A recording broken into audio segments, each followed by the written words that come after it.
Yo, team, I am going to continue on with our thinking about this poem, Lament for Syria. Hopefully, you have seen the video regarding how to annotate and think about this. But if not, I think that's okay too. This is going to help you with the mastery check and structuring a quality response for that. And of course, our prompt for the mastery check is, what is the central idea of Lament for Syria, and how does Koresh use specific details to reveal this central idea throughout her poem? Of course, two things: central idea being the first, and the second being specific details to reveal that. So a key difference between this mastery check and the previous couple that we've done is we need details. So two different quotes to support your answer to the prompt, what is the central idea, and then some explanation intertwined within that as well. So of course, we've got this graphic organizer, which is going to help us structure our paragraph. I very much believe this will help you to do a really quality response. I also believe that you can go in a couple of different areas, and if you're just plugging in words here, that's okay in some respects, but also you feel free to mix and match and try to come up with something a little bit different.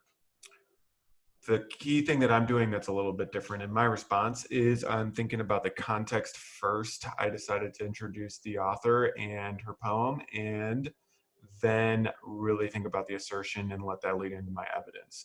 So first things first is I was like, okay, I gotta introduce who this writer is. I could do a totally different thing than what I did, but I decided to just introduce her, introduce the poem, and not stop there. I think we could stop right there if we wanted to, but it'd be kind of boring. Like there's not really anything that is saying, but this additional piece is really telling me a little bit more clearly what the poem is about and what are some of the like leading into what the central idea is.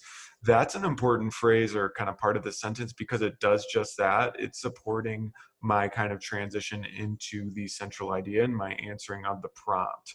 Now, in order to get to this next sentence, which is going to answer that prompt, I should probably have a transition that kind of goes from this idea of what the poem's about to what its central idea is. So I overuse it a little bit, but I'm going to use this specifically phrase because I do like it and because I do think it connects to a more sort of explanation of this main concept about the poem. So I'm going to use specifically here. It helps me flow a little bit more. Koresh's poem utilizes detail and imagery about the Syrian civil war to depict her main idea of identity and loss of self. So again, looking back up here, I do think you can kind of go by what this sentence starter is saying in terms of really talking more about what the details are about. Like maybe they're more about the country, or maybe they're more about her experience as a refugee, or maybe they're more about the war. And then you can really just include a piece about the central idea, which would be just a word or two.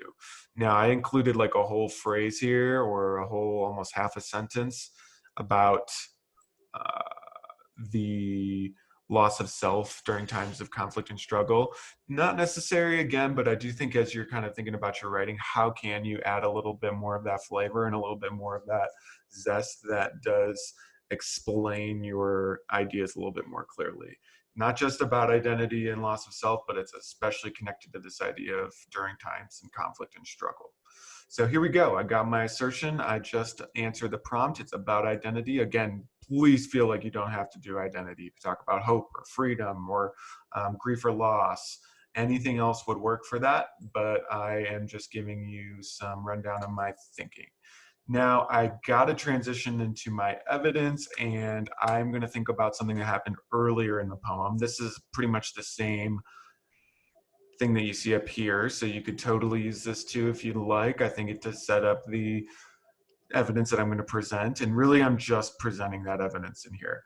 But what evidence I'm choosing when I'm thinking about the poem, it's got to connect to this idea of identity or identity loss. So that's what I'm thinking about when I find my evidence.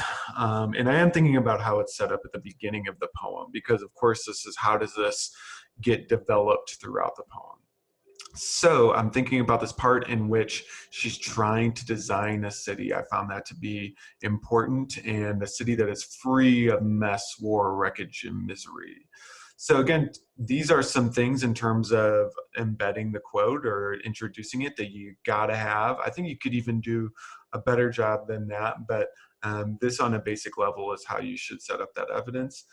Next, I'm really going to think about like, what is this evidence really saying? I know I chose it for the reason that it's connected to identity and loss, but how is it really, in my interpretation, connected to those two things? So I am going to connect here. I don't need like a really big, like sometimes too many transitions can be confusing for the reader. So sometimes you don't always need one, but this part does have to connect to the previous sentence. So I did like to use a little bit of keyword analysis, which of course isn't necessary, but I'm going to use it here because I love it in poetry. The author's use of the need to design a city is a reference to the need to build a new identity. So gotta make that connection. I'm interpreting these lines and also making a connection to the idea of identity loss. She feels a lack of connection. Like, why does she feel the need to do this? Because she feels a connection or a lack of connection in the midst of war. So this is explaining my quote, also in some capacity connecting back to my overall assertion regarding loss of identity. Now, again, remember we got two details. So what's coming next? I got to make a transition to my second detail. And of course, like this is developing throughout the poem. So I started with something early in the poem. Now my transition here is gonna think about how the poem progresses. So I now am moving towards how later in the poem, Koresh continues to express the main idea of identity and loss, but includes detailed descriptions of her home country, which makes the central idea more nuanced. Now, this is not directly in your graphic organizer here. I'm not necessarily seeing it here. She writes this, and then just the detail helps. This would be interpretation, but I did include it because it connects back to the idea of how does the author use these details to reveal the central idea. So I added an extra piece in there about how there are some additional details about the home of the author, which make this idea of identity loss in my main idea a little bit more nuanced. Then I'm going to include here, since I've already got a transition here, I don't really need one here. I'm just going to keep going. Koresh writes that Syria is a place that has endured and that she will not write poetry for anyone else. So here we go. I chose these two quotes because I thought that as the poem went on, the author really decided they were going to make some more connections to home and think not just about the individual loss of identity, but also this national loss or this national conflict. So that's my next part. Of course, after I'm presenting that evidence, I've got to break it down. Gotta break it down. I said here, this is an example of a transition word you could use. And this quote is another one maybe you could use. But I think you do kind of need a little bit like, what is she declaring about? Like, what is this sort of analysis about? I think a transition here that connects to this quote is going to be important. Koresh declares love for Syria and entwines herself with her home country. Syria's national crisis of identity and the crisis refugees are experiencing are horrific, but there is hope to remake themselves. Couple of sentences there. Again, I went probably a little bit too far. You can cut that into one. This helps the reader see that the conflict is not just about the individual, but it's about the entire nation, maybe is something you would say there. But I chose to do it in two sentences there, and I think that's totally something you could do as well. I could have included a little bit of keyword analysis in terms of like there is hope to remake. I could have gone back to this idea of endure, and that would have really showed this cohesion, but at the same time, it's not completely necessary. All right, so I've got both my quotes now. I've got both my interpretations. I need to tie it back to what is the overall idea here. What is her goal? What is she trying to show the reader? And I'm going to do that in just one final concluding sentence. So these details are going to illuminate something about the conflict, in my opinion, and they do so to the details she used also create the main idea. So it is a poem not just about grief for Syria and its people, but also the loss of identity that the war has created. So from the beginning, I'm thinking about this idea of identity and loss, using the writing to develop my thinking even more.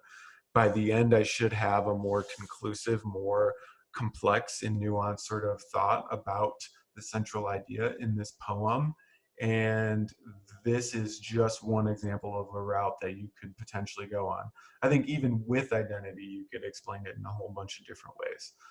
This was just meant to get you going. I think like there are also some ways you could really focus more in on why did she choose these specific details? What is her like more overall goal here?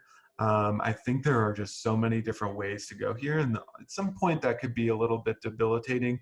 Do know that this is only a paragraph. You can't write a whole book about this right now unless you really want to, but not expecting that. So do know that there is not everything you can touch on in this short response, but at the same time, it should be a complex and nuanced paragraph, and you should be trying to go deep into it as a way to really understand the author's intentions and the main idea. Thank you guys so much for your effort with this.